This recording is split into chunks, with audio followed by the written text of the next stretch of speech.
Gasoline gets people where we gotta go, but let's talk a little bit about the price though. At the pump we know it's like a living hell, but even worse, we've been damaging the earth as well. And there are other choices that we could be taking. A hydrogen fuel cell is in the making.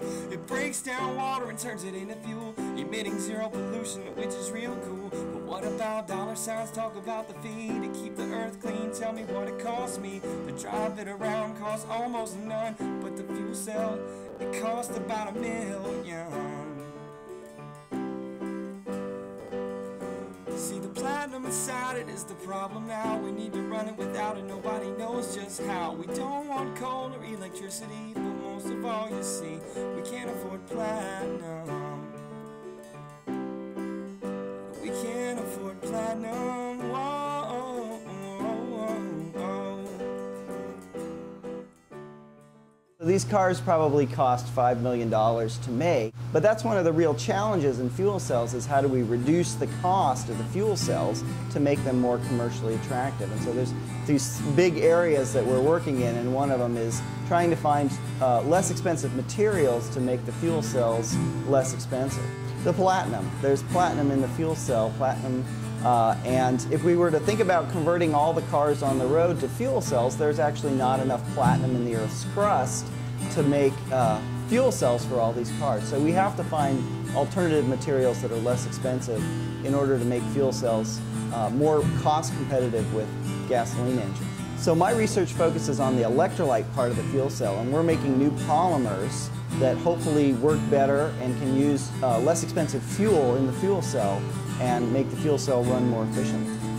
As we develop electrolytes that can handle higher temperatures, it's possible that different metals could be used that are less expensive than platinum. The theory is that platinum is a very active catalytic metal, and at higher temperatures you don't need as active a catalyst. And so you can get away with using something maybe like iron, which would be a lot less expensive. And so there is a possibility that when you can run the fuel cell at higher temperatures, you could get away with a less expensive catalyst and have a lot less platinum in your fuel cell. And so there's hopes that that can greatly reduce the cost of the fuel cell. So I think that fuel cells are going to wind up being the power source of the future. We have to get away from burning every little scrap of carbon that we can find and find a fuel that we can produce electricity from that is not going to produce greenhouse gases. And I think the combination of hydrogen produced from solar power and fuel cells to make electricity is the best route forward.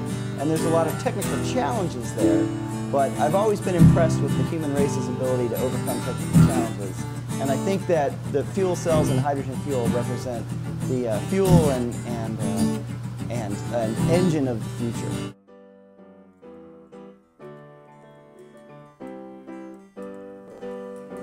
So a friend of mine is trying to find a better way. Dr. Ritchie researcher looking towards a better day. He's gonna have a say in lowering the cost of driving your car, saving you the cash that you could have lost. See, we've had a fuel cell and well, it's been nice, but it's been unaffordable because the price was too high. So the bottom line is Dr. Ritchie's up and at 'em, finding a way that we don't gotta use platinum.